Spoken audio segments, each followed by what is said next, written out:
All right, we out here at ABKC Nationals down here in New Orleans. Got Bashad in the house. What's going on, man? What's going on, bro? How you doing? Hey, man, real quick, man. When did you get started with the American Bully, man? In 2001, I would say. Now, one of the things you talked about, because I saw an interview you did with Kev Green. Kev Green, yeah. And one of the things you're talking about in the process of getting Magoo, you used your girl who was a Denzel daughter, correct? Stella, and a lot of the looks came from her that you said, which came incorporated with Magoo. Correct. But what you got from the Dax was the head and the shoulders, correct? The head, the neck and shoulders. The neck and the shoulders. Neck and shoulders. Stella already had shoulders, so don't get me wrong. She had a different style of shoulders where the shoulders go out more extreme and wide the way Magoo does. If you watch Dax's shoulders, they go out and his legs go underneath him, kind of like Casablanca does. Magoo's shoulders are definitely Stella's style, but Dax amplified them a little bit, especially with that neck. I didn't have the neck. Razor Edge dogs usually have their head sitting right onto their shoulders. It's almost like no neck, you know? And they were known for that, you know, oh, look, the dog's got no neck.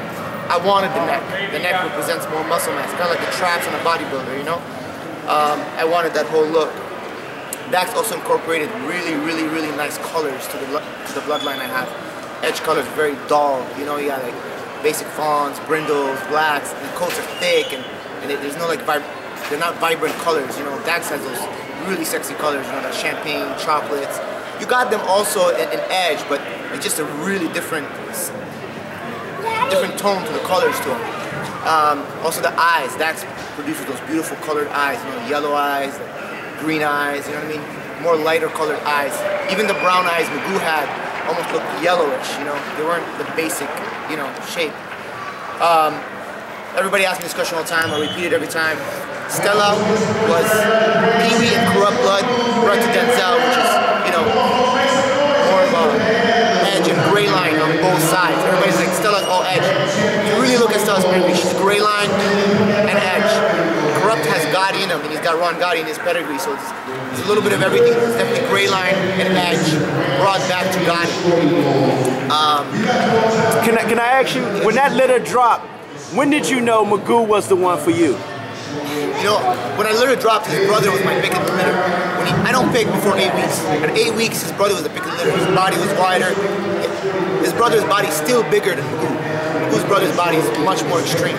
But he's a tall dog, closer to 17 inches, and I didn't like his head. He had a really weird shaped muzzle, which came from the Denzel side, you know. So Magoo on the other hand had that Dax looking head. It was all cheese, wide, short muzzle with that stop right in the center. So Magoo around 10 weeks was the one that, you know, started to look better than his brother. Started catching up on the body, started catching up on the ball, and that's when I kept him. He was originally sold, and the buyer backed out. Wow. So he was sold for $10,000. I had a deposit on him. When the dog was 6 weeks, supposed to be paid in full. Gave the guy 2 extra weeks. He didn't pay me full. Then he calls me and he says, "Why would I pay you 10 grand for a Dax son? I could buy one from Ed Shepherd for 5,000." I said, "Because I'm not selling you a Dax." He goes, "What do you mean? I thought I was buying a Dax and Stella son." I said, "You are. But I'm selling you a Stella son. Ed don't have Stella in his yard. I do. I know what she can do. So the price is 10K. I'll honor it. If you don't want it, I'll send you a deposit back." He goes, "Well, I'd rather buy a dog directly from Ed." I said, "No problem. Send the $1,000 back." Kept the dog. 6 months later, the same guy calls me up. He goes, "I'll buy the dog." I said, "He's not for sale for 10K anymore. What is he gonna take?" I said, "I'll take 50,000 for about 5 months. It wasn't even 6 months yet." And he says, "That's too much." Calls me up when the dog turned a year and he champed out. And he says to me, "All right, I'll buy him for 50,000. I said, "No, he's 150,000. He didn't want to buy him for that. We all know Magoo sold for 3/4 of a mil. Glad he never bought it. Glad he backed out every time. So everything works out for a reason. Everybody gets lucky sometimes. I would say with Magoo, I got lucky. You know, I gotta ask you about that, because, you know, when you got that call, did you expect that number to get that high? Actually, I wanted more. Oh, wow. I wanted a lot more. The only reason he left for that price, because I wanted $1 million from him. The only reason he left for that price, because he was going to China. I knew that he could not send semen out of the country. I knew that he would not sell his puppies for the prices that, you know, they do in America. Yeah. Right. So I knew that he was in competition to me going there. So I wasn't competing back with myself with my own dog. And also, what part of the deal was I can keep as much semen as I want and use him whenever I want it. Oh, wow. So I don't gotta feed the dog. I don't gotta clean him up. I got his money. and I got a semen, so it worked out for both sides for me, you know. Everybody asks me all the time, do you miss the dog? I do this for a living. I don't miss a dog. So, I love the dog, yes, but just like having a girlfriend. You know, that's one thing about you. You're straight up and honest and raw and uncut about it. You straight up say, this is a business. It is a business, 100%. I don't do this for fun. I don't do this for pleasure, and a lot of people don't like me for it. Exactly. But I have my way of looking at things. If you're breeding dogs to get a trophy in the ring, you're breeding dogs to say, look what I've done, to feed your ego, there's something mentally wrong with you to start with. If you need that much to reproduce dogs and just to get your ego fed, there's something wrong with you, and it's unhealthy, and it's not good for the breed. But if you're breeding dogs so you can make money and feed your family, and you're breeding quality dogs, it is what it is. If I go hunting and I kill a deer so I can eat it, it's one thing, but if I go kill a deer to hang its head on my wall, something's wrong with me, okay? So, it's the same concept. And I say it all the time. This is a business, this is what I do for a living. It's all about business. It's nothing else, nothing personal. You know, I gotta ask you, man, because we're gonna wrap it up, because I know you got other stuff to do. But what's the number for Mr. Beans to come out your hands at this point? 1 million, it's gotta be cash. Wow. Yeah, you're here first. Yeah. It's gotta be cash. Yeah, I'm not taking no bank transfer again, no deposit. That was a nightmare, man. That was a lot of money being transferred. That was a lot of work. A lot of accounting work. So I had an offer for $500,000 in cash. I refused it. They literally showed up at my house with the money. You know, and I sent them back with the money. And got a buyer right now. He's willing to pay it, but he wants to do a transfer.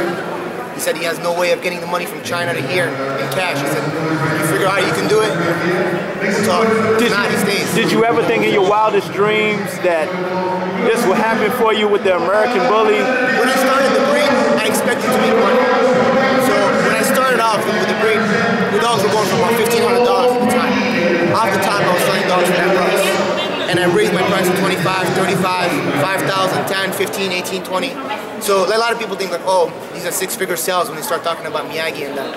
But I've sold dogs for the six figures, like over 100 grand, back in 2008. You know, just didn't broadcast it at all. So I opened the overseas market was opened by Muscle. Nobody touched it before me. First dog go overseas in 2003. So all these dogs, the first ABKC show in Europe was thrown by me. So I opened that market up. Now it's a big market, but I opened it up. Nobody touched it before me, so already had control and pretty much monopolized it at that time. So there's already a trust relation between all the breeders. They knew that they can come to me, send me money in big amounts, and they were guaranteed their dog because of my reputation. So it was not as easy for other breeders to do that because they started off late. And of course, a lot of breeders have scammed a lot of people overseas. So that scares them away. They don't want to send money to people they don't trust. So they would rather pay a few extra bucks and get a dog from me knowing for sure they're going to get their dog, you know? What is your thoughts on the exotic movement? No, I don't judge. Anybody can do whatever they want. You want to breed a cat to a dog? Breed a cat to a dog. My issue is don't call it what it's not. I have never mixed a dog, ever. I've never mixed a dog. You can see my dogs have scissor bites. They have good fronts, you know. They're not crippled by any means. Are they perfect? No. Every dog has a fault. Beef has a fault. Beef's not perfect. Might be the closest thing to perfection, but he's still not perfect. He has plenty of faults. So I'm always trying to get a better dog every year. And I have a few upcomers that are better than me. Every year I'm going to bring something newer and better. But that's the point of breeding, right? Always constantly going forward and improving. There's never going to be perfection. God didn't create perfection. Who the fuck am I? I can't do nothing about it. What's up, man? Just try my best. But at the same time, as long as I can produce substance, bone, mass, head size, and still have a functional dog, and keep it consistent all across the board, my business will keep running. Because that's what people want, and that's what I'm on. Man, I really appreciate your time today, man. You're welcome. All right.